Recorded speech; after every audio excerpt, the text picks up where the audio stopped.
Hello friends, welcome back to my channel railway Challenger. তোমরা যারা আজকের এই ক্লাসটা দেখছো, ডেফিনেটলি কোনো রকম স্কিপ না করে পুরো ভিডিওটা শেষ পর্যন্ত দেখো। আমরা ওভারঅল ক্লাসগুলো যেভাবে প্রোভাইড করব, তাতে করে আপকামিং ডাব্লিউবিকেপি এক্সামকে টার্গেট করে ক্লাসগুলো প্রোভাইড করছি। এছাড়া অন্যান্য যে সমস্ত চাকরি পরীক্ষাগুলো রয়েছে, সেখানেও তোমরা কিন্তু সমান উপকারিতা পাবে। দেখো, ডাব্লিউবিকেপি এক্সামের জন্য ঠিক যে জায়গাগুলো কাভার আপ করা দরকার, অর্থাৎ পিআরবি যে জায়গাগুলোকে টার্গেট করে, সেই সমস্ত কোশ্চেন্সগুলোকে টার্গেট করে তোমাদের সাথে day by day class upload করা হবে। তো আজকের যেটা ক্লাস থাকছে সেটা হচ্ছে হিস্ট্রি একটা ক্লাস। তো হিস্ট্রির ওভারঅল যে সমস্ত এমসিকিউ কোশ্চেন্সগুলো তোমাদের সামনে তুলে ধরবো, তার সাথে অ্যানাদার কোশ্চেন্স কিভাবে লিঙ্ক আপ করবে তার নমুনা পাবে আজকের এই ক্লাসে। তো সরাসরি মুভ করবো ক্লাসে। তার আগে বলে রাখি, যে সমস্ত ছাত্রছাত্রীরা আজকে চ্যানেলে ফার্স্ট টাইম ভিজিট করছো, ডেফিনেটলি চ্যানেলটা সাবস্ক্রাইব করো আর বেল অন করে নোটিফিকেশন অন করো, যাতে করে এখান থেকে তুমি কমপ্লিট একটা কুইক রিভিশন করতে পারো। অলরেডি লাইভ সেশনে অনেক জিকে ক্লাস রয়েছে। তো যারা লাইভ সেশনে জিকে ক্লাসগুলো করোনি, ডেফিনেটলি ভিডিও সেকশনে লাইভ ক্লাসগুলো রয়েছে, সেই ক্লাসগুলো করো। ওভারঅল তোমার জিকে জিএসটা সুন্দর রিভিশন হবে, যেখানে কনস্টিটিউশনের ধারা এগুলো কিভাবে মনে রাখবে, কিভাবে ট্রিক্সে তুমি মনে রাখবে, তো সমস্ত কিছু নমুনা পাবে আমার এই চ্যানেলে। তো তার জন্য সাবস্ক্রাইব করো আর বেল অন করে নোটিফিকেশন অন করো। আর ক্লাস ওরিয়েন্টেড আপডেট থাকার জন্য টেলিগ্রাম চ্যানেলে জয়েন করো। ডেসক্রিপশন বক্সে টেলিগ্রাম গ্রুপে লিঙ্ক দেওয়া রয়েছে, সরাসরি জয়েন করে নিও। তো মুভ করবো আজকের প্রথম প্রশ্নে। দেখো, আজকে প্রথম যে কোশ্চেনটা সেটা দেওয়া রয়েছে যে ইন্ডিয়ান ইন্ডিপেন্ডেন্স লীগ এটা কে প্রতিষ্ঠা করেন। এখানে যে চারটে অপশন রয়েছে তার মধ্যে আনসার কোনটা হবে তোমাকে বলতে হবে। তো তোমরা ডেফিনেটলি বলতে পারবে যে ইন্ডিয়ান ইন্ডিপেন্ডেন্স লীগ এটা প্রতিষ্ঠা করেছেন কে, বলবে রাসবিহারী বসু। রাসবিহারী বসু। এবার তুমি বলো তো, এই রাসবিহারী বসু থেকে এক্সাম ওরিয়েন্টেড তোমাকে আর কি জানতে হবে? এই রাসবিহারী বসু থেকে এক্সাম ওরিয়েন্টেড তোমাকে আর কি জানতে হবে? দেওয়া হয় যে মহাত্মা গান্ধীর রাজনৈতিক গুরু কে ছিলেন, কে আনসার করবে? তখন উত্তর কি করবে? মহাত্মা গান্ধীর রাজনৈতিক গুরু ছিল গোপাল কৃষ্ণ গোখলে। কি নামটা বললাম? গোপাল কৃষ্ণ গোখলে। এবার তোমাকে মনে রাখতে হবে যে পরীক্ষায় একটা কোশ্চেন বারবার আসছে, সেটা কি? দেখো, গোপাল কৃষ্ণ গোখলে বলে আমি চলে যাব এমনটা না, কারণ গোপাল কৃষ্ণ গোখলে থেকে পরীক্ষায় আরেকটা কোশ্চেন দেয় যে সার্ভেন্টস অফ ইন্ডিয়া সোসাইটি দেওয়া হয়। সার্ভেন্টস অফ ইন্ডিয়া সোসাইটি এটা কে প্রতিষ্ঠা করেছেন? আনসার হবে গোপাল কৃষ্ণ গোখলে। এবার তোমাকে যদি বলতো যে গোলামগিরি এটাকে লিখেছেন, গোলামগিরি, এটার সাথে এটাকে লিঙ্ক করতে হবে। গোলামগিরি হচ্ছে জ্যোতিবা ফুলে। কি বললাম? গোলামগিরি যদি বলা হয়, উত্তর করবে জ্যোতিবা ফুলে। এবার দেখো, মহাত্মা গান্ধী থেকে পরীক্ষায় কি টাইপের কোশ্চেন গুলো দেয়। প্রথমত, ইনি ভারতে যদি বলা হয় যে কত সালে এসেছেন, আনসার করবে 1915 সালে 9 জানুয়ারি। 1915 সালে 9 জানুয়ারি। এবার এই যে 9 জানুয়ারি ইনি কোথা থেকে ভারতে এসেছিলেন? আনসারটা হবে দক্ষিণ আফ্রিকার। দক্ষিণ আফ্রিকার কোথা থেকে এসেছিলেন? দক্ষিণ আফ্রিকার নাটাল থেকে কিন্তু তিনি ভারতে এসেছিলেন। তাহলে দক্ষিণ আফ্রিকার নাটাল থেকে মহাত্মা গান্ধী ভারতে এসেছেন, যে কারণে 9 জানুয়ারি এই দিনটাকে পালিত করা হয় কি বলে জানো? প্রবাসী ভারতীয় দিবস। তাহলে প্রবাসী ভারতীয় দিবস কবে পালন করবে? আনসার করবে 9th of জানুয়ারি। ক্লিয়ার হয়েছে? দেখো, মহাত্মা গান্ধী যদি বলে প্রথম সত্যাগ্রহটা কি, মহাত্মা গান্ধীর প্রথম সত্যাগ্রহ যদি বলা হয় সত্যাগ্রহ, তখন কি আনসার করবে? দেখো, সত্যাগ্রহটা হচ্ছে চম্পারণ সত্যাগ্রহ। তো চম্পারণ থেকে পরীক্ষাতে একটা কোশ্চেন দেয়, এই চম্পারণটা কোথায়? আনসারটা করে আসবে বিহার। আনসারটা করে আসবে বিহার। চম্পারণটা হচ্ছে সত্যাগ্রহ। অনেকে ভাবছো যে অসহযোগ আন্দোলন কেন হলো না, কারণ ওটা হচ্ছে ওনার প্রথম গণ আন্দোলন। তাহলে যদি গণ আন্দোলন বলতো, মহাত্মা গান্ধীর প্রথম গণ আন্দোলন, তখন কি আনসার করবে? ডেফিনেটলি গণ আন্দোলন বললে তোমাকে আনসার করতে হবে যেটা হচ্ছে অসহযোগ আন্দোলন। এই অসহযোগ আন্দোলন যেটা হয়েছিল 1920 থেকে 1922-এ, এইরকম একটা টাইমে গণ আন্দোলন, যেটা প্রথম ওনার অসহযোগ আন্দোলনটা হয়েছিল। আর যেটা প্রথম সত্যাগ্রহ সেটা হচ্ছে কিন্তু চম্পারণ সত্যাগ্রহ ইন দা ইয়ার 1917, 1917-তে। ক্লিয়ার হয়েছে? এবার মহাত্মা গান্ধী থেকে আর কি কোশ্চেন হতে পারে? প্রথমত, কংগ্রেসের যেটা অধিবেশন প্রথমবার এবং শেষবার যেটা 1924 সালে হয়েছে, সেটা হচ্ছে বেলেগাঁও অধিবেশন। কোথায়? বেলেগাঁও অধিবেশন। এই বেলেগাঁও অধিবেশনে তিনি প্রথমবার এবং শেষবারের মতন কংগ্রেস অধিবেশনে সভাপতিত্ব করেছেন, মনে থাকবে। এই জন্য নেতাজি সুভাষচন্দ্র বসু যাকে আমরা বললাম, ইনি 1939 সালে কি করেছিলেন? 1939 সালে ইনি ফরওয়ার্ড ব্লক করেছিলেন। ফরওয়ার্ড ব্লকটা তিনি করেছিলেন। যেটা কোথায় করেছিলেন? আনসারটা হবে সিঙ্গাপুর। সিঙ্গাপুর হচ্ছে ক্লিনেস্ট সিটির দিক থেকে এখন 1 নম্বরে, রাইট। এবার 1939-এ তিনি কংগ্রেসের কোন অধিবেশনে সভাপতিত্ব করেছেন যদি কোশ্চেন দিত, আনসারটা কি করবে? তখন আনসার করবে ত্রিপুরা। তাহলে ত্রিপুরার যেটা অধিবেশন হয়েছিল কংগ্রেসের, সেখানে 1939 সালে সভাপতিত্ব করেছেন নেতাজি সুভাষচন্দ্র বোস। তাহলে কেপিতে আগের বার একটা কোশ্চেন দিয়েছিল যে তুমি যদি এর থেকে 1 বছর আগে যাও, সেটা হচ্ছে 1938 সাল। এই অধিবেশনেও সুভাষচন্দ্র বোস কিন্তু সভাপতিত্ব করেছেন। সেটা কোথায়? সেটা হচ্ছে তোমার হরিপুরা অধিবেশন। এই যে হরিপুরা কংগ্রেসের অধিবেশন, এখানে সভাপতিত্ব করছেন নেতাজি সুভাষচন্দ্র বোস। আচ্ছা, তোমাকে যদি কোশ্চেন দিত যে হরিপুরা কংগ্রেস অধিবেশনে তিনি যে সভাপতিত্ব হয়েছিলেন, এটা তিনি কাকে হারিয়েছিলেন, আনসার কি করবে? পট্টবী সীতারামাইয়া। পট্টবী সীতারামাইয়াকে? পট্টবী সীতারামাইয়া হচ্ছে মহাত্মা গান্ধীর হয়ে কিন্তু দাঁড়িয়েছিলেন, অর্থাৎ মহাত্মা গান্ধীর হয়ে দাঁড়িয়েছিলেন কে? পট্টবী সীতারামাইয়া, ওনাকেই হারিয়েছিলেন। আর মহাত্মা গান্ধীরই রাজনৈতিক গুরুর নাম গোপাল কৃষ্ণ গোখলে। এবার মনে রেখে দেবে যে ভিভিআই, এনার যেটা একটা ছদ্মনাম যেটা পরীক্ষাতে প্রায় দেয়, সেটা হচ্ছে কি জানো? সেটা হচ্ছে জিয়া উদ্দিন। এই জিয়া উদ্দিন ছদ্মনামটা কেন এত পরীক্ষায় আসে? কারণ ইন দা ইয়ার 1941, অর্থাৎ 1941 সালে তিনি দিল্লির এলগিন রোডের বাড়ি থেকে এই জিয়াউদ্দিন ছদ্মনামে কিন্তু বেরিয়ে গিয়েছিলেন, মনে থাকবে। এছাড়া এনাকে স্প্রিং টাইগার বলেও আমরা চিনে থাকি। নেতাজি সুভাষচন্দ্র বোস যদি পরীক্ষায় তোমাকে কোশ্চেন দেয় যে দিল্লি চলো, এই স্লোগানটা কে তুলেছিলেন? নেতাজি সুভাষচন্দ্র বোস। তোমরা আমাকে রক্ত দাও, আমি তোমাদের স্বাধীনতা দেবো, আনসার করবে নেতাজি সুভাষচন্দ্র বোস। মহাত্মা গান্ধী থেকে তোমাকে যদি পরীক্ষায় কোশ্চেন দিত যে বলো ভারত ছাড়ো আন্দোলন কত সালে হয়েছিল, আনসারটা হবে 1942। তোমাকে যদি বলা হয় লবণ আইনটা কত সালে হয়েছিল, উত্তর করবে 1930, মনে থাকবে। তোমাকে যদি বলা হয় আইন অমান্য আন্দোলন কত সালে হয়েছিল, আনসারটা পরে আসবে 1930, ক্লিয়ার। অসহযোগ আন্দোলন যেটা ফার্স্ট গণ আন্দোলন, আনসার হবে 1920 থেকে 1922। প্রথম সত্যাগ্রহ যদি বলে, যেটা বিহারের চম্পারণ সত্যাগ্রহ 1917।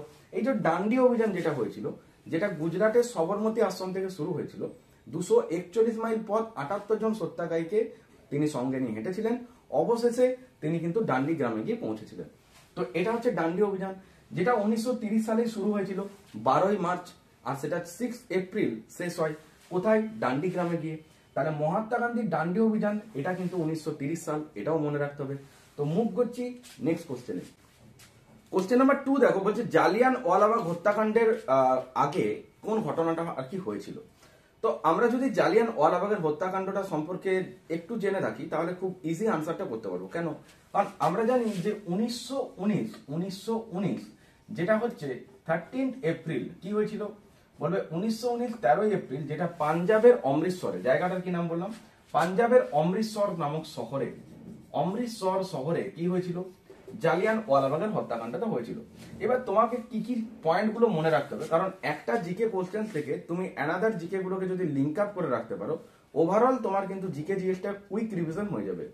তো ডেফিনেটলি এইভাবে তোমাদেরকে লিঙ্ক আপ রাখতে হবে, তাতে করে কি হবে, পরীক্ষাতে তুমি যখন জিকে জিএস গুলোকে পাবে খুব ইজি আনসার করতে পারবে।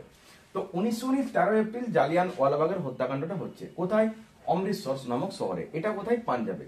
এবার একটা কোশ্চেন পরীক্ষায় প্রায় দেয় যে অমৃতসর শহরের পূর্বে কি নাম ছিল, আনসার করবে রামদাসপুর, আনসারটা হবে রামদাসপুর।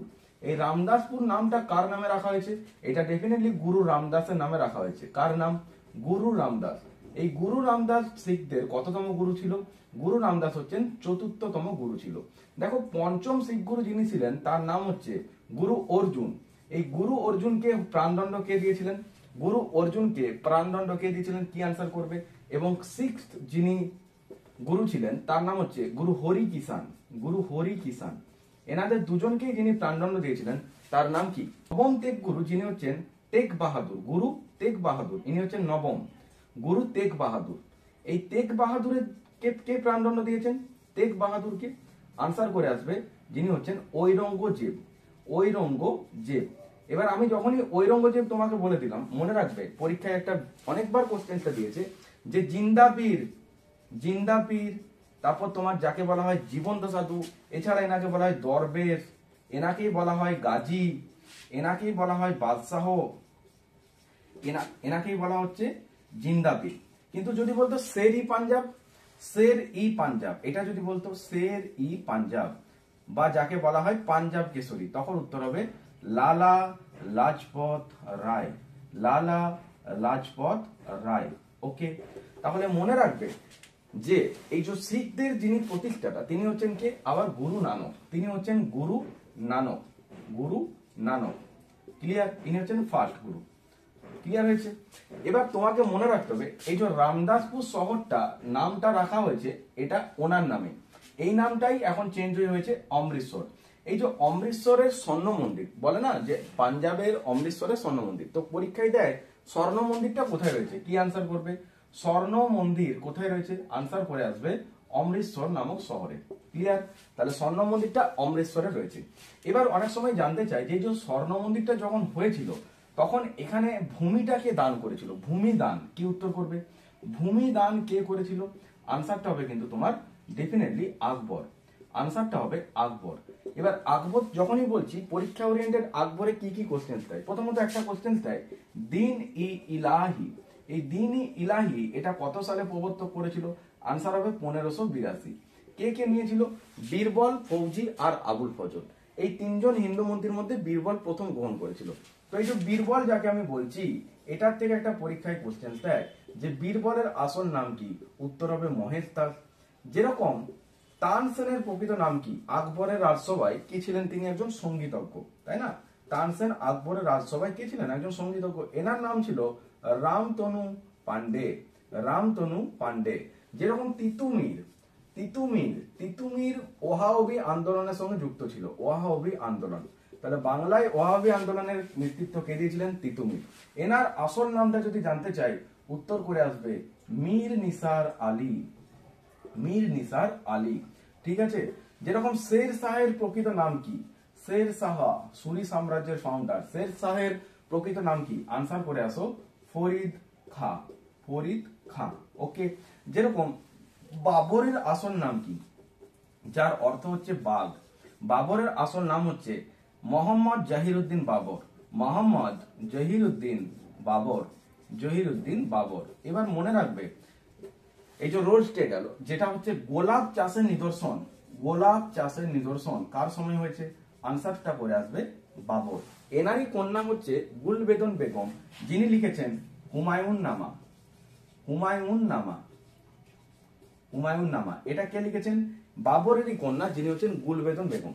এক্সামে একটা কোশ্চেন চাই মুঘল যুগ থেকে প্রায়, যে কোন দুজন মুঘল সম্রাট নিজেদের জীবনে আত্মজীবনী লিখেছেন? আনসারটা করে আসবে বাবর এবং আরেকজন হচ্ছেন জাহাঙ্গীর, আরেকজন হচ্ছেন জাহাঙ্গীর। এবার এনাদের সেই আত্মজীবনীগুলোর নাম কি? একটা হচ্ছে তুজুকি বাবরি, একটা হচ্ছে তুজুকি জাহাঙ্গীরি। বাবরের সমাধিস্থলটা কোথায় রয়েছে? যেটা হচ্ছে কাবুল। কাবুল কোথায়? আফগানিস্তান। যখনই আফগানিস্তান বলছো মনে রাখবে পাকিস্তান আফগানিস্তানকে ডুরান লাইন পৃথক করেছে, আবার ভারত পাকিস্তানকে পৃথক করেছে কে? যেটা হচ্ছে র্যাডক্লিফ লাইন। স্যার সিরিল র্যাডক্লিফের নাম অনুযায়ী এই র্যাডক্লিফ লাইনটা দেওয়া হয়েছে। এবার যদি তোমাকে বলে যে 24 ডিগ্রি প্যারালাল লাইন, এটার উত্তর হবে ভারত পাকিস্তানের সীমারেখা। 28 ডিগ্রি প্যারালাল লাইন, এটাও হবে ভারত পাকিস্তানের সীমারেখা। যদি বলা হয় LOC, ইয়েস LOC, যার ফুল ফর্ম হচ্ছে লাইন অফ কন্ট্রোল, এটাও ডিনোটস করে ভারত আর পাকিস্তান। আর এটাই যদি তোমাকে বলতো যে LAC, তাহলে উত্তর হতো লাইন অফ অ্যাকচুয়াল কন্ট্রোল, যেটা ভারত আর চীনের মধ্যে সীমারেখা বন্টন করেছে। ক্লিয়ার হয়েছে? এবার এছাড়াও কিন্তু ম্যাকমোহন লাইন, সেটাও কিন্তু ভারত আর চীনকে সীমারেখা করেছে। ক্লিয়ার? সব থেকে বৃহত্তম প্যারালাল লাইনটা যেটা হচ্ছে 49 ডিগ্রি প্যারালাল লাইন, এই 49 ডিগ্রি প্যারালাল লাইনটা হচ্ছে ইউএসএ আর কানাডা, ইউএসএ আর কানাডা। এই যে কানাডার রাজধানীটা যেটা প্রায় পরীক্ষায় জানতে চাই, যেটা হচ্ছে অট্টোয়া, তাই না? ইউএসএ, এখান থেকে সংবিধানে অনেক কিছুই ইনক্লুড করা হয়েছে। তো ডেফিনেটলি কনস্টিটিউশনের সমস্ত কোশ্চেন তোমাদের প্রপার হতে লিঙ্ক আপ করাবো। এছাড়া লাইভ সেশনে তো জিকে ক্লাসগুলো তো রেলওয়ে চ্যালেঞ্জারে পাচ্ছই। তো প্রপার ওয়েতে তোমাদেরকে এইভাবে লিঙ্ক আপ করে ধরতে হবে। আর 1919 13 এপ্রিলের জালিয়ান ওয়ালাবাগের হত্যাকাণ্ড, এই জিনিসটা সম্পর্কে একটু জেনে রাখো। বলছে এটার আগে নাকি কি হয়েছিল? তো 1919 যেটা হয়েছিল সেটা আমি জানি রাওলাট অ্যাক্ট হয়েছিল, রাওলাট অ্যাক্ট। এই রাওলাট অ্যাক্টের আরেকটা নাম আছে যেটা হচ্ছে আমরা বলি ব্ল্যাক বিল, অর্থাৎ যাকে বলবে তুমি কালো বিল। তো দেখো এই জিনিসটা কি, এটা হচ্ছে আমাদের পাঞ্জাবের অমৃতসর শহরে একটা জনতা মিছিলের আহ্বান করা হয়। কেন? কারণ ডক্টর সত্যপাল রায়চৌধুরী এবং সৈফুদ্দিন কিচলু, এই দুজন মহান নেতাকে গ্রেপ্তার করার প্রতিবাদে পাঞ্জাবের অমৃতসর নামক শহরে একটা জনতা মিছিল হয়। সে এই জনতা মিছিলটা ছত্রভঙ্গ করার জন্য জেনারেল মাইকেল ডায়ার কি বললেন যে এখানে চালাও গুলি। যখনই গুলি চালানোর নির্দেশ দিলেন, অতজন মানুষ একসাথে সেখান থেকে বেরোতে না পেরে অনেকে পদপিষ্ট হয়ে মারা যান, অনেকে গুলির আঘাতে নিহত হন। তো অ্যাজবার গভর্নমেন্ট রিপোর্ট বলছে নাকি 391 জন নাকি সেখানে নিহত এবং 1000 জনের মতন আহত। কিন্তু অনঅফিসিয়ালি ভাবে দেখতে গেলে কিন্তু সেখানে অনেক মানুষেরই প্রাণ হারিয়েছে। তো এটা ইতিহাসে জালিয়ানওয়ালাবাগের হত্যাকাণ্ড নামে পরিচিত। এবার যখনই জালিয়ানওয়ালাবাগের হত্যাকাণ্ডটা হলো, আমাদের ভাইসরয়ের পদ থেকে জি শঙ্করনারায়ণ নায়ার ইনি পদত্যাগ দিচ্ছেন, মহাত্মা গান্ধী কাইজারিন্দ উপাধিটা ত্যাগ করছেন, রবীন্দ্রনাথ ঠাকুর যিনি নাইট উপাধি ইংরেজদেরকে ফিরিয়ে দিচ্ছেন, এই জিনিসগুলো কিন্তু হচ্ছে, এটা মনে রাখতে হবে। এবার এই যে রবীন্দ্রনাথ ঠাকুর যখনই বলছো, ইনি হচ্ছেন প্রথম বাঙালি ভারতীয় যিনি কিন্তু 1913 সালে, কত সাল, 1913 সাল, এটা 1913 হতো, এই 1913তে কি হয়েছিল, তিনি গীতাঞ্জলি কাব্যগ্রন্থটা লিখেছিলেন। ইয়েস, যেমন 1921 সালে তিনি বিশ্বভারতী বিশ্ববিদ্যালয়টা স্থাপন করেছিলেন, কোথায়, বোলপুরে, যেটা 2023-এ ইউনেস্কো ওয়ার্ল্ড হেরিটেজের স্বীকৃতি পেয়েছে, তাই না? তাহলে 1913 সালে তিনি কি লিখেছিলেন, গীতাঞ্জলি। এই গীতাঞ্জলিটা লেখার জন্য তিনি কিন্তু নোবেলটা পেয়েছিলেন। ক্লিয়ার হয়েছে? এবার ইংরেজদিকে তিনি নাইট উপাধি ফিরিয়ে দিলেন। এই রবীন্দ্রনাথ ঠাকুরের অনেকগুলো নিকনেম রয়েছে, পরীক্ষায় জানতে চায় না ভানু সিংহ কার নিকনেম, কি আনসার করো, রবীন্দ্রনাথ ঠাকুর। এছাড়া মনে রাখবে আন্না কালী, কাকরাসি, অপকরচন্দ্র ভাস্কর, দিবাকর কিন্তু রবীন্দ্রনাথ ঠাকুরেরই নিকনেম। এছাড়া ওনাকে বিশ্বকবি, কবিগুরু এইগুলো নামে খ্যাত। এবার তোমাকে মনে রাখতে হবে যে এই যে জালিয়ানওয়ালাবাগের হত্যাকাণ্ডটা যখন হলো, এটার বদলাটা নেওয়ার জন্য সর্দার উধাম সিং 1940 সালে গিয়েছিলেন লন্ডনে। লন্ডনে গিয়ে কি করলেন, লন্ডনে গিয়ে জেনারেল মাইকেল ডায়ারকে হত্যা করে এসেছিলেন। আমি যখনই তোমাকে বললাম যে লন্ডন, মনে রাখবে পরীক্ষায় একটা কোশ্চেন দেয় যে লন্ডনে ইন্ডিয়া হাউসের কে প্রতিষ্ঠা করেছেন, কি আনসার করবে, শ্যামাজি কৃষ্ণ বর্মা। তাহলে লন্ডনে ইন্ডিয়া হাউসের কে প্রতিষ্ঠা করে, আনসার হবে শ্যামাজি কৃষ্ণ বর্মা। ক্লিয়ার হয়েছে? তো জালিয়ানওয়ালাবাগ ওরিয়েন্টেড তোমাকে যদি এক্সামে কোশ্চেন দেয় এইরকম টাইপগুলোকেই তুলে ধরে, তো ডেফিনেটলি এগুলোকে একটা প্রপার লিঙ্ক করে কপিতে নোট করো, যেগুলো এক্সামের আগে তোমার অনেক অনেক হেল্প করবে। মুভ করছি নেক্সট কোশ্চেনে। কোশ্চেন নাম্বার 3 দেখো, বলছে বিখ্যাত পাকিস্তান প্রস্তাবটা কোথায় পাস হয়। তো তোমাদের কাছে 4টে অপশন দেওয়া রয়েছে, বিখ্যাত পাকিস্তান প্রস্তাবটা কোথায় পাস হয়েছিল, তো এটার আনসার করে আসো, ডেফিনেটলি লাহোর। এবার দেখো এই জায়গাটাকে নিয়ে পরীক্ষা ওরিয়েন্টেড কি কোশ্চেন হয়। দেখো আমি যদি লাহোর ওরিয়েন্টেড তোমাদেরকে ডিটেলস অ্যানালাইসিস করি, তাহলে হয়তো এখানে অনেক কিছু নোটস তোমাদেরকে কপিতে নিতে হচ্ছে। লাহোর থেকে এক্সাম ওরিয়েন্টেড কি কি কোশ্চেন গুলো তোমাদেরকে লিঙ্ক আপ করতে হবে। ফার্স্ট অফ অল দেখো এই লাহোর যেটা হচ্ছে, এটা হচ্ছে এখানে রয়েছে আন্দ্রা কালী বাজার। আন্দ্রা কালী বাজার এটা কি, এটা হচ্ছে একটা পুরনো বাজার। এই আন্দ্রা কালী বাজারটা হচ্ছে একটা পুরনো বাজার, কারণ এটা হচ্ছে 200 বছরের পুরনো, এটা হচ্ছে 200 বছরের পুরনো। ক্লিয়ার? এবার লাহোরে মনে রেখে দেবে যে লাহোরে রয়েছে জাহাঙ্গীরের সমাধি, ঠিক আছে, জাহাঙ্গীর এনার সমাধিটা কোথায় রয়েছেন, এই লাহোরে রয়েছে, জাহাঙ্গীরের সমাধিটা রয়েছে, ঠিক আছে। ইতিমাদ উদৌল্লার সমাধি সৌধ জাহাঙ্গীর লাহোরে রয়েছে। লাহোর থেকে পরীক্ষায় একটা কোশ্চেন দেয় যে 1929 সালে লাহোর অধিবেশনে কে সভাপতিত্ব করেছেন, কত সাল বললাম, 1929। দেখো 1929 সালে যিনি সভাপতিত্ব করেছেন লাহোরে জাতীয় কংগ্রেসের অধিবেশনে, সেটা হচ্ছেন পণ্ডিত জওহরলাল নেহরু। জওহরলাল নেহরু। এবার এই জওহরলাল নেহরু ইনি হচ্ছেন ভারতের প্রথম প্রধানমন্ত্রী। 1929 সালে যেটা লাহোর অধিবেশনটা হয়েছিল, সেখানে অ্যাকচুয়ালি যেটা হয়েছিল সেটা হচ্ছে পূর্ণ স্বরাজের দাবি উঠেছিল, পূর্ণ স্বরাজ, পূর্ণ স্বরাজ। এবার যখন আমি স্বরাজ বলছি, মনে রাখবে যে Swaraj is my birth right and I can do it, অর্থাৎ স্বরাজ আমার জন্মগত অধিকার এবং আমি তা অর্জন করব। এটা যিনি আবার বলেছিলেন এই মহান উক্তিটা, যে স্বরাজ আমার জন্মগত অধিকার, স্বরাজ আমার জন্মগত অধিকার, এটা কে বলেছেন, এই মহান উক্তিটা বলেছিলেন, এটা যিনি বলেছেন এটা হচ্ছে বিজি তিলক, বিজি তিলক, বাল গঙ্গাধর তিলক। এবার মনে রাখবে এই বিজি তিলককে কি বলা হয়, বিজি তিলককে বলা হয় লোকমান্য, লোকমান্য, রাইট।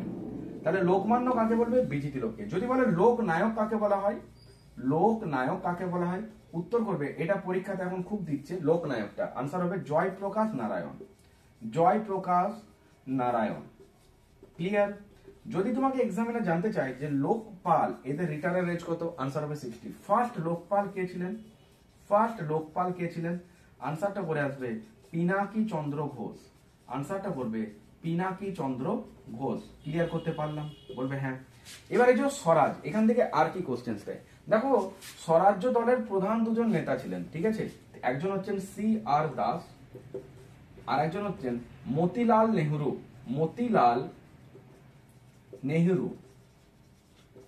তাহলে চিত্তরঞ্জন দাস এবং মতিলাল নেহরু এনারা দুজন ছিলেন এই স্বরাজ্য দলের প্রধান নেতা। ক্লিয়ার? এবার এখানে পূর্ণ স্বরাজের দাবি উঠে, যেটা হচ্ছে এই লাহোর অধিবেশন 1929 সালে।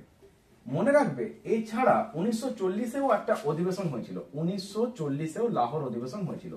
এই লাহোর অধিবেশনগুলি সভাপতিত্ব করেছেন কিন্তু পণ্ডিত জওহরলাল নেহরু। ক্লিয়ার? এখানে কিসের দাবি উঠেছিল? পাকিস্তান পৃথক, পাকিস্তান পৃথক, পাকিস্তান পৃথক, এই যে দাবিটা উঠেছিল 1940-এর জাতীয় কংগ্রেসের অধিবেশন। ক্লিয়ার? দেখো জওহরলাল নেহরু থেকে পরীক্ষা ওরিয়েন্টেড কি কোশ্চেন দেয়। এনার যেটা সমাধিস্থল সেটা কি নামে পরিচিত? মানুষটা শান্তিপ্রিয় লোক ছিল, যে কারণে এনার সমাধিস্থলটা হচ্ছে শান্তিবন, শান্তিবন। মনে রাখবে দ্য ডিসকভার অফ ইন্ডিয়া, কি বললাম? যা ডিসকভার অফ ইন্ডিয়া, এটা কার লেখা? এই আত্মজীবনীটা, এটা হচ্ছে জওহরলাল নেহরুর লেখা, জওহরলাল নেহরুর লেখা। ঠিক আছে, যাকে আমরা চাচা বলেছি। এবার মনে রাখবে এই জওহরলাল নেহরু কি কি ওরিয়েন্টেড আর জানতে হবে। প্রথমত রাজা রামমোহন রায়কে রাজা উপাধিটা কে দিয়েছেন? আনসার করে আসবে দ্বিতীয় আকবর। রাজা রামমোহন রায়কে ভারত প্রতীক কে বলেছেন? উত্তর করে আসবে আমাদের রবীন্দ্রনাথ ঠাকুর। রাজা রামমোহন রায়কে ভারতের জাতীয়তাবাদের জনক কে বলেছেন? আনসার করতে হবে তোমাকে কিন্তু পণ্ডিত জওহরলাল নেহরু। ঘড়ির কাঁটা যখন মাঝরাত ছবে, গোটা পৃথিবী ঘুমোবে, ঠিক সেই সময় ভারতবাসী জেগে উঠবে স্বাধীন সংগ্রামের লড়াইয়ে। এই মহান উক্তিটা কার? পণ্ডিত জওহরলাল নেহরু। ক্লিয়ার করতে পারলাম? তাহলে ওভারঅল তোমাকে এইভাবে জিকে জিএস গুলো লিঙ্ক আপ করতে হবে। একটা কোশ্চেন থেকে অ্যানাদার কোশ্চেন গুলোকে যদি তুমি লিঙ্ক করে ধরে রাখতে পারো, ডেফিনেটলি তোমার যে একটা কিভাবে কুইক রিভিশন হচ্ছে সেটা তুমি 2 থেকে 2.5 মাস পরে বুঝতে পারবে। তো ডেফিনেটলি যারা আজকে ফার্স্ট টাইম চ্যানেলে ভিজিট করছো, চ্যানেল সাবস্ক্রাইব করো আর বেল অন করে নোটিফিকেশনটা অল করে রাখো, যাতে করে পরবর্তী এই সমস্ত ক্লাসগুলোর নোটিফিকেশন খুব সহজে পৌঁছে যায়। আর সরাসরি টেলিগ্রামে জয়েন করো, ডেসক্রিপশন বক্সে লিঙ্ক দেওয়া রয়েছে, যেখান থেকে ক্লাস ওরিয়েন্টেড সমস্ত কিছু আপডেট জানতে পারবে। ওকে, মুভ করছি নেক্সট কোশ্চেনে। অর্থাৎ নিম্নলিখিত আন্দোলনগুলোর মধ্যে কোন আন্দোলন বঙ্গ বিভাগের অবহিত পরে সংগঠিত হয়েছিল? তো এখানে 4টে অপশন দেওয়া রয়েছে। তো অ্যাজ বার অপশন এটার কি আনসার নেব? আনসার ডেফিনেটলি হবে যেটা হচ্ছে আমাদের স্বদেশী আন্দোলন, স্বদেশী আন্দোলন, তাই তো? এবার স্বদেশী আন্দোলন এটাকে কি বলো? বলবে বঙ্গভঙ্গ আন্দোলন, বঙ্গভঙ্গ আন্দোলন, রাইট? এবার এখান থেকে পরীক্ষায় কি কি কোশ্চেন হতে পারে? প্রথমত বঙ্গভঙ্গ আন্দোলন, স্বদেশী আন্দোলন এটা হচ্ছে কত সালে? আনসারটা করবে 1905, আনসারটা হবে 1905। কার সময় হচ্ছে? এটা হচ্ছে Lord Curzon, Lord Curzon. Clear? পরীক্ষায় জানতে চাই যে বঙ্গভঙ্গটা কে রদ করেছেন। খুব ফেমাস একটা কোশ্চেন, অনেকবারই আসছে যে বঙ্গভঙ্গটা রদ কে করছেন, তখন আনসার করবে Lord Hardinge, Lord Hardinge, Lord Hardinge. কত সাল? 1911 সাল। এবার দেখো তুমি যখনই 1911 সালে চলে এসছো, তোমাকে এখান থেকে একটা স্টার কোশ্চেন্সকে নোট করে রাখতে হবে, লিঙ্ক করতে হবে। কিভাবে? 1911 সালে কি হয়েছিল? আমাদের ভারতের যেটা আগে রাজধানী ছিল সেটা ছিল কলকাতা। এই কলকাতা নামটা আগে কি ছিল? বলবে ক্যালকাটা। তাহলে ক্যালকাটা থেকে কলকাতা, এই যে আবার নামটা চেঞ্জ হয়েছে, এটা কত সালে হয়েছে? এটা হয়েছে 2001-এ। এবার 1911 সালে কি হয়েছিল? 1911 সালে এই কলকাতা থেকে রাজধানীটা দিল্লিতে স্থানান্তরিত হয়ে গেছিল, দিল্লিতে রাজধানীটা স্থানান্তরিত হচ্ছে। এটা কত সাল? এটা হচ্ছে 1911 সালে। এবার দিল্লি আবার ন্যাশনালাইজড হচ্ছে, ন্যাশনালাইজড, অর্থাৎ দিল্লি জাতীয়করণ হচ্ছে। এটা কত সালে হচ্ছে? এটা হচ্ছে 19 সালটাকে লিখবে আর এটাকে রিভার্স করে দাও, অর্থাৎ 91, অর্থাৎ 1991 সাল। ক্লিয়ার করতে পারলাম? এই যে 2001-এ যেরকম ক্যালকাটা থেকে কলকাতা নামটা চেঞ্জ হয়েছিল, ঠিক তেমনি 2021-এ একটা জিনিস হয়েছিল খেলা ওরিয়েন্টেড। ঠিক আছে, যেটা ছিল রাজীব গান্ধী খেলরত্ন অ্যাওয়ার্ড, রাজীব গান্ধী। এটা কনভার্ট হলো কিসে জানো? এটা কনভার্ট হলো major Dhyan Chand award, major Dhyan Chand award, major Dhyan Chand award. এটা হচ্ছে 2021 সালে। এবার মনে রাখবে যে 29শে আগস্ট, 29th of আগস্ট কি হয়? 29th of August national sports day পালন করি due to the cause of hockey legend major ধ্যানচাঁদের বার্থডে উপলক্ষে। যেরকম 28শে ফেব্রুয়ারি কি হয়? 28শে ফেব্রুয়ারি কি হচ্ছে? যেটা হচ্ছে national science day, science day, তাই না? কেন করি?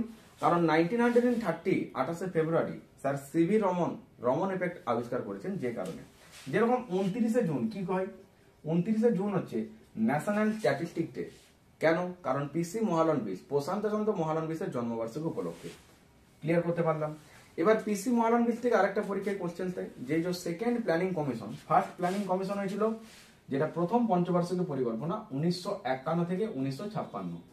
এটা হচ্ছে ফার্স্ট প্ল্যানিং কমিশন। এবার সেকেন্ডে যদি জানতে চাই সেটা হচ্ছে 1956 থেকে 1961। ক্লিয়ার?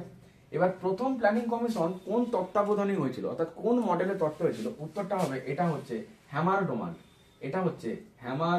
ডোমাল্ড।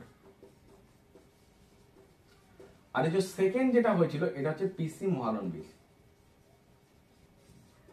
অর্থাৎ প্রশান্ত চন্দ্র মহালনবিশের তত্ত্বাবধানে হয়েছিল। এবার প্ল্যানিং কমিশন থেকে ভিভিআই একটা কোশ্চেন উঠে আসে, সেটা হচ্ছে এই যে থার্ড প্ল্যানিং কমিশনটা থেকে কিরকম, যেটা হচ্ছে 1966, তাই না? এটা যদি 1956 থেকে 61 হয় তাহলে 61 থেকে 66। এই টাইমে কি হচ্ছে, এই টাইমে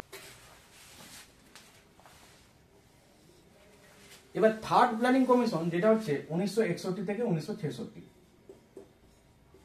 এইখান থেকে একটা পরীক্ষায় কোশ্চেন দেয় যে সবুজ বিপ্লব, গ্রিন রেভলিউশন, তাই না? তো সবুজ বিপ্লবটা কেন হয়েছিল? কারণ থার্ড প্ল্যানিং কমিশনে ইকোনমিক্সটা অনেক ফল হয়ে গেছিল, অর্থাৎ ইকোনমিক্সটা অনেক ডাউন হয়ে গেছিল। কেন? কারণ 1962-তে যেটা ভারত আর চীনের মধ্যে যুদ্ধ হচ্ছে, ভারত আর চীনে। 1964-তে কি হচ্ছে, পন্ডিত জওহরলাল নেহরু এনার মৃত্যু হচ্ছে, ঠিক আছে? 1965-তে কি হচ্ছে, যেটা হচ্ছে ভারত পাকিস্তানের যুদ্ধ। তাছাড়াও হচ্ছে একটা পাঞ্জাবে আন্দোলন হচ্ছে, তাই না? যেরকম একটা কোশ্চেন দেয় কুকা আন্দোলন, এটা কোথাকার? আনসার করে আসবে পাঞ্জাব। এই পাঞ্জাবকে কি বলা হয়? পঞ্চম নদের দেশ, পাঞ্জাবকে। কিন্তু যদি বলতো যে পঞ্চম সমুদ্রের বন্দর কাকে বলা হয়, কি আনসার করবে বলো? যেটা হচ্ছে মস্কোকে। যেরকম ভূমধ্য সাগরের চাবিকাঠি কাকে বলা হয়? কাকে বলা হয়? জিব্রাল্টারকে, ঠিক আছে? আরব সাগরের রানী কাকে বলা হয়? যেটা বলা হচ্ছে কোচিকে, ঠিক আছে? এই যে আরব সাগর, এখান থেকে একটা কোশ্চেন পরীক্ষায় দেয় যে আমাদের ভারতের যেগুলো পশ্চিম বাহিনী নদী এগুলো কোথায় পতিত হচ্ছে? আনসারটা হবে কিন্তু আরব সাগর। For example Narmada, Tapti. যদি বলে ভারতের একমাত্র অন্তর্বাহিনী নদী, আনসার করে আসবে লুনি। নর্মদা নদী কোথা থেকে উৎপত্তি লাভ করেছে? মধ্যপ্রদেশের অমরকন্টক থেকে, ঠিক আছে? নর্মদা নদীটা উৎপত্তি লাভ করছে। যেরকম দামোদর নদের উৎপত্তি কোথায়? ছোটনাগপুর মালভূমি থেকে। আবার পৃথিবীর ছাড় কাকে বলে? পামির মালভূমিকে, ঠিক আছে? যদি বলতো পূর্ববাহিনী নদী কি কি, আনসার করবে কৃষ্ণা, কাবেরী, গোদাবরী, মহানদী, ঠিক আছে? তো এইগুলো হচ্ছে পশ্চিম বাহিনী নদী, যে কারণে এটা আরব সাগরে পতিত হচ্ছে। আর পূর্ব বাহিনী নদী বে অফ বেঙ্গল, অর্থাৎ বঙ্গোপসাগরে পতিত হচ্ছে। এবার দেখো আমরা দেখবো যে এই যেটা নেক্সট দেখো যেটা বলছিলাম যে 1961 থেকে 66 যেটা হচ্ছে তোমার কি, যেটা হচ্ছে গ্রিন রেভলিউশন, অর্থাৎ সবুজ বিপ্লব। এবার এত কিছু হয়েছিল বলে ইকোনমিক্সটা ডাউন হয়েছিল। এই যে ভারত চীনের যুদ্ধ, জওহরলাল নেহরুর মৃত্যু, ভারত পাকিস্তানের যুদ্ধ, পাঞ্জাবের আন্দোলন, তো যে কারণে ইকোনমিক্সটা অনেক ডাউন হয়ে গেছিল। তখন ওরা কি করলো, অনেকগুলো বীজ নিয়ে একটা রিসার্চ করলো। তো ডেফিনেটলি তার মধ্যে থেকে ধান আর গম এটা সব থেকে বেশি প্রোডাক্ট হলো, ধান এবং গম। তো মনে রাখবে অ্যাকচুয়ালি যদি বলা হয় সবুজ বিপ্লব তখন কিন্তু ধান আর গম, কিন্তু যদি তোমাকে এক্সামিনার কোশ্চেনটা এরকম দেন যে সবুজ বিপ্লবটা নিম্নের কোন শস্যটার উপর হয়েছিল, আনসার করতে হবে কিন্তু গম। যেটা কোথায়? হরিয়ানা। যেটা কোথায় হয়েছিল? এটা হয়েছিল হরিয়ানা, ঠিক আছে? আবার দেখো হরিয়ানার হারিকেন কাকে বলছো? কপিল দেব। 1983 কি হয়েছিল? ভারত বিশ্বকাপ জয়লাভ করে কপিল দেবের সময়, তাই না? তারপর 2011 ধোনির সময়। আবার ফুটবল প্রথম বিশ্বকাপ যেটা 1930 উরুগুয়ে জয়লাভ করেছিল, ঠিক আছে? সব থেকে পুরাতন ফুটবল কাপটার নাম কি? যেটা হচ্ছে ডুরান্ড কাপ। এছাড়াও সুব্রত কাপ, সন্তোষ কাপ এগুলো রয়েছে। আর ক্রিকেটে একটা কাপ দেয় অ্যাজেস ট্রফি, যেটা মেনলি ইংল্যান্ড এবং অস্ট্রেলিয়ার মধ্যে খেলা হলে দেয়, ঠিক আছে? ইংল্যান্ড থেকে ক্রিকেট খেলার উৎপত্তি। তো মনে রাখবে এই ধান আর গম এটাই হচ্ছে হরিয়ানা। এবার এই যে ধান থেকে পরীক্ষা একটা কোশ্চেন দেয়, কিরকম বলতো? তোমাকে যদি বলা হয় যে সিন্ধু সভ্যতার ধান চাষের নিদর্শন কোথায় মিলেছিল, আনসার করে আসবে লোথাল এবং রাংপুর। কিন্তু মনে রাখবে সিন্ধু সভ্যতায় চাষবাসের নিদর্শন কোথায় মিলেছিল? আনসার হবে কিন্তু মেহেরগড়। মেহেরগড়। এই যে লোথাল, এটা হচ্ছে একটা করমুক্ত বন্দর, শুল্ক মুক্ত বন্দর, যেটাকে আমরা বলি ট্যাক্স ফ্রি, তাই না? তো লোথালটা কোথায় অবস্থিত? যেটা গুজরাটে। এই গুজরাটে কোস্টাল লাইন সব থেকে বেশি, যেটাকে বলি উপকূল দৈর্ঘ্য, বুঝতে পারলে? তাছাড়া গুজরাট কিন্তু তুলা উৎপাদনে রাজ্যের মধ্যে 1 নম্বরে। প্রথমত তুলা চাষটা এনেছে সিন্ধু সভ্যতার আদিবাসীরা, তুলা চাষের নিদর্শন। আর এই যে তুলা চাষ, এটা কোন মাটিতে ভালো হয়? যেটা হচ্ছে যে মাটিতে জল ধারণ ক্ষমতাটা সব থেকে বেশি, সেই মাটিতে তুলো চাষটা সব থেকে ভালো হয়। তো যেটা কালো মাটি বলি, কৃষ্ণ মৃত্তিকা, এটাই কিন্তু তুলো চাষের জন্য সব থেকে উপযোগী, ঠিক আছে? যেরকম ল্যাটেরাইট মৃত্তিকা, এটাতে চা চাষটা ভালো হয়। 2004-এ ফার্স্ট জিআই ট্যাগ পেয়েছিল দার্জিলিং চা, বুঝতে পারলে? চা উৎপাদনের প্রথম রাজ্য হচ্ছে আসাম, সেকেন্ড যদি বলে ওয়েস্ট বেঙ্গল, জেলার মধ্যে যদি বলে পশ্চিমবঙ্গ, বুঝতে পারলে? সেন্ট্রাল টি, যেটা আমাদের কেন্দ্রীয় চা গবেষণাগার কেন্দ্র, কোথায় রয়েছে? আসামের জোড়হাট। জোড়হাট করে বলছি, একটু চা খাওয়াও, তাহলে ওই জোড়হাট। আর কফির বন্দর যেটা বলা হয় ব্রাজিলের রিও ডি জেনেরিও। কিন্তু রাজ্যের মধ্যে কফি উৎপাদনে প্রথম বললে আনসার করবে কর্ণাটক, ঠিক আছে? এই যে কর্ণাটকের চিকমাগালুর, এখানে রয়েছে কফি গবেষণাগার কেন্দ্র। কফিটা কি? একটা বীজ। কফি থেকে কি পাওয়া যায়? ক্যাফিন। তামাক থেকে নিকোটিন, যেরকম সিনকোনা গাছের ছালে কুইনাইন, সর্পগন্ধা গাছের মূলে রেসারফিন, ধুতরা গাছ থেকে ডাটুরিন, ঠিক আছে? তো এইরকম টার্মগুলো তোমাকে লিঙ্ক আপ করে রাখতে হবে। তো মেহেরগড় যেটা বললাম, এটা 1973 থেকে 1980-তে এস্টাবলিশ হয়। স্যার জা ফ্রান্সোয়া জ্যারিজ এবং রিচার্ড এইচ মিজে, ক্যাথরিন জর্জের নেতৃত্বে কিন্তু এটা প্রতিষ্ঠিত হয়। তো মনে রাখবে, এটা হচ্ছে বোলান পাসা নিকটবর্তী, অর্থাৎ বালুচিস্তান, পাকিস্তান। এই যে লোথালটাকে আবিষ্কার করেছে, লোথালটা আবিষ্কার করেছে এস.আর. Rao and R S. বিষ্টপ ইন দ্য ইয়ার 1954। আবার 1954 সালটা যখনই তুমি টার্গেট নিচ্ছ, মনে রাখবে BARC, অর্থাৎ BARC, ভাবা অ্যাডমিন রিসার্চ সেন্টার, এটাও কিন্তু 1954, যেটা মহারাষ্ট্রের মুম্বাইতে রয়েছে। হেমি জাহাঙ্গীর ভাবার নেতৃত্বে হেলিকপ্টার দুর্ঘটনায় মৃত্যু হয়। তারপর থেকে ভাবা অ্যাডমিন রিসার্চ সেন্টার, একটা পারমাণবিক রিঅ্যাক্টর। আর প্রথম পারমাণবিক বোমা ইন্দিরা গান্ধীর সময় কি হয়েছিল, যেটা টেস্টিং করা হয়েছিল, যেটা পোখরান, অর্থাৎ রাজস্থান। ওকে, মনে রাখবে যে ইন্দিরা গান্ধীকে বলা হয় মহান দেশের মহান নেত্রী, ঠিক আছে? 1971 সালে যখন পাকিস্তানের 1971 সালে তিনি ইন্ডিয়ার গেট খুলে, ওটা দরকার নেই। তো BRC যেটা হচ্ছে 1954, মনে থাকবে, ভাবা অ্যাডমিন রিসার্চ সেন্টার। এবার ইন্দিরা গান্ধী যেটা প্ল্যানিং কমিশন, যেটা 5th প্ল্যানিং কমিশন, তখন তিনি গরিবি হাটাও এই স্লোগানটা তুলেছিলেন, গরিবি হাটাও। এই যে মাই ট্রুথ, এটা কার আত্মজীবনী? উত্তর করে আসবে ইন্দিরা গান্ধী। এবার গরিবি হাটাও স্লোগানটা ইনি তুলেছিলেন পঞ্চম পঞ্চবার্ষিকী পরিকল্পনায়, কখন? 5th প্ল্যানিং কমিশনে। কিন্তু এটা কার্যকর হয়েছিল কখন? কার্যকর যদি বলতো, তখন আনসার হবে 6th। তাহলে গরিবি হাটাও স্লোগান যদি বলে তুলেছিলেন কখন? আনসার করে আসবে 5th প্ল্যানিং কমিশন। কার্যকর হয়েছিল কখন? আনসার করতে হবে 6th প্ল্যানিং কমিশন। এবার এই যে সবুজ বিপ্লবে আমি আরেকবার ফিরে যাব, কেন? কারণ ভারতের সবুজ বিপ্লবের জন্য কাকে বলা হয়? Doctor MS স্বামীনাথনকে। কিন্তু পৃথিবীর সবুজ বিপ্লবের জন্য কাকে বলা হয়? আনসার করবে ডক্টর নরম্যান ব্লোরানকে। ক্লিয়ার? এই যে হোয়াইট রেভলিউশন, যেটাকে বলি প্রোডাক্ট অফ মিল্ক, অর্থাৎ যেটা হচ্ছে তোমার দুগ্ধ উৎপাদন, তাই না? দুধ উৎপাদন কেন্দ্র কোথায় রয়েছে আমাদের সেন্টারে? আনসার হবে কি বলো? যেটা হচ্ছে কারনাল। কোথায়? হরিয়ানা, মনে থাকবে। এবার ভারতের শ্বেত বিপ্লবের জন্য কাকে বলা হয়? তখন উত্তর হবে ডক্টর ভার্গিস কুরিয়ান, ঠিক আছে? তো এইভাবে তোমাকে জিনিসগুলো লিঙ্ক আপ করতে হবে। এই যে মেহেরগড় যাকে বললাম, এই মেহেরগড়টা হচ্ছে তোমার সিন্ধু সভ্যতার প্রথম প্রদর্শক, ভারতীয় উপমহাদেশের প্রাচীনতম সভ্যতা। আনসার হবে মেহেরগড় সভ্যতা। ক্লিয়ার করতে পারলাম?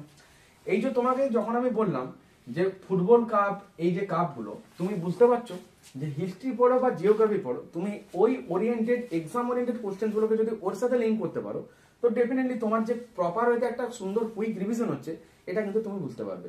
কারণ তুমি 2টি পয়েন্টে একটা আনসার করে গেলে, এটা করলে হবে না। তুমি ওর সাথে 4টে অপশনকে দেখো, যে সেই 4টে অপশন কি কি রয়েছে। আনসার একটা হলো, কিন্তু বাকি 3টে অপশন কি রয়েছে। এই ওরিয়েন্টেড এক্সাম থেকে আর কি কোশ্চেন হতে পারে, অ্যানাদার কোশ্চেনগুলোকে আমি কিভাবে লিঙ্ক আপ করবো।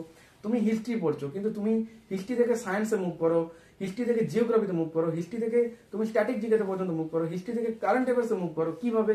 এইভাবেই তোমাকে অ্যানালাইসিস করতে হবে যে এখান থেকে এক্সাম ওরিয়েন্টেড কোশ্চেন কি হয়। কারণ তুমি জিকেটা যখন নতুন পড়ে যাচ্ছ, প্রিভিয়াস পড়াগুলোকে রিভিশন করতে গেলে প্রপার হতে তোমাকে এইভাবে অ্যানালাইসিস সেকশনে আসতে হবে। আদারওয়াইজ তুমি অত পড়া একসাথে রিভিশন দেবে কি করে? কারণ নতুন পড়ে যাচ্ছ, প্রিভিয়াসটাকে যদি আবার পাতার পর পাতা উল্টি রিভিশন দাও, অত টাইম কোথায়? নতুনটা যখন পড়ছো, এগিয়ে যাচ্ছ, ডেফিনেটলি চেষ্টা করবে তার সাথে প্রিভিয়াস পড়াটাকে লিঙ্ক আপ করার জন্য। ডেফিনেটলি তোমাকে এই অ্যাপ্রোচগুলো নিতে হবে, যাতে করে ওভারঅল জিকে জিএসটা তোমার একটা কুইক রিভিশনে থাকে, কারণ এটা হচ্ছে একটা চর্চা। তুমি যত রিভিশন করবে তোমার তত ঠোঁটস্থ থাকবে। ক্লিয়ার হয়েছে?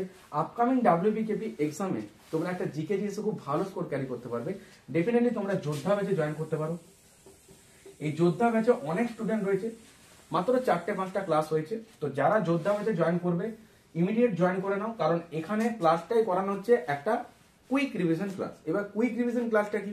জিকে জিএসটা হচ্ছে একটা লার্জ সেক্টর, কিন্তু এত বড় সিলেবাসটা থেকে উইদিন কম সময়ের মধ্যে প্রপার ওয়েতে তোমাকে লিঙ্ক আপ করে কিভাবে মনে রাখতে হবে এবং যেভাবে প্রপার ওয়েতে ক্লাসে নোট করানো হবে, তুমি যদি সেই নোটসটা ঠিকঠাক কমপ্লিট করো, ডেফিনেটলি তুমি আপকামিং WBKP এক্সামে একটা দুর্দান্ত স্কোর ক্যারি করতে পারবে, যদি তুমি সেই নোটটাকে প্রপার ওয়েতে সেইভাবে অ্যানালিসিস করে পড়ো। কারণ WBKPর এক্সামে প্রিলি বলো মেন বলো খুব যে হার্ডি কোশ্চেন হয় এমনটা কিন্তু না, কিন্তু কেউ যদি ঠিকঠাক না প্রিপারেশন নেয় তার কাছে ওটাই কিন্তু একটা কঠিন। তো ডেফিনেটলি এই যে যোদ্ধা ব্যাচে অনেক স্টুডেন্ট রয়েছে, ডেফিনেটলি তোমরা এখানে জয়েন করে নাও, দ্রুত জয়েন করো। কিভাবে জয়েন করবে? 9144556275 এটা হচ্ছে হেল্পলাইন নাম্বার এবং এটাই হচ্ছে কন্ট্যাক্ট নাম্বার। তো সরাসরি তোমরা এখানে এই 9144556275 এটা হেল্পলাইন নাম্বার এবং হোয়াটসঅ্যাপ নাম্বার, তোমরা সরাসরি এখানে হোয়াটসঅ্যাপ করে নিজেদের একটা সিট কনফার্ম করো। কারণ আগামী 1.5 থেকে 2 মাসের মধ্যে জিকে জিএসটা তোমার একটা অল ওভার কুইক রিভিশন হয়ে যাবে, তাও মাত্র 1.5 থেকে 2 মাসের মধ্যে। তো যেখানে arts section, science section, history, geography, economics, culture, এছাড়া ফিজিক্স, কেমিস্ট্রি, বায়োলজি, তাছাড়া রয়েছে স্ট্যাটিক জিকে, দুর্দান্তভাবে তোমার একটা র্যান্ডম কুইক রিভিশন হবে। তার জন্য আসতে হবে তোমাকে যোদ্ধা ব্যাচে। জাস্ট 3-4টা ক্লাস অলরেডি হয়ে গেছে। তো যারা জয়েন করবে প্রপার ওয়েতে প্রিভিয়াস ক্লাসের লিঙ্কও দেওয়া হবে। ক্লাসগুলোর আমাদের রেকর্ড ফর্মের ব্যবস্থা এবং ক্লাস নোটের সুবিধা রয়েছে। স্বল্প মূল্যে তোমরা এই ব্যাচটা পারচেস করতে পারছো মাত্র 200 টাকা ওয়ান টাইম। এই 200 টাকা জাস্ট একবার পে করবে, ডেফিনেটলি তোমরা কিন্তু ওভারঅল জিকে জিএসটা কুইক রিভিশন হয়ে যাবে এবং আগামী দিনে তুমি যে WBKP এক্সামটা দিতে হবে সেখানে জিকে জিএসে তুমি একটা দুর্দান্ত স্কোর ক্যারি করতে পারবে, কারণ তোমাকে ক্লাসে এইভাবে লিঙ্ক আপ করিয়ে প্রপার নোট করানো হবে পিআরবি টার্গেট করা কোশ্চেনগুলোকে নিয়ে। তো ডেফিনেটলি চলে আসো যোদ্ধা ব্যাচে। দেখা হচ্ছে সরাসরি ক্লাসে। প্রত্যেকে ভালো থেকো, মন দিয়ে পড়াশোনা করো। দেখা হচ্ছে নেক্সট ক্লাসে। টাটা।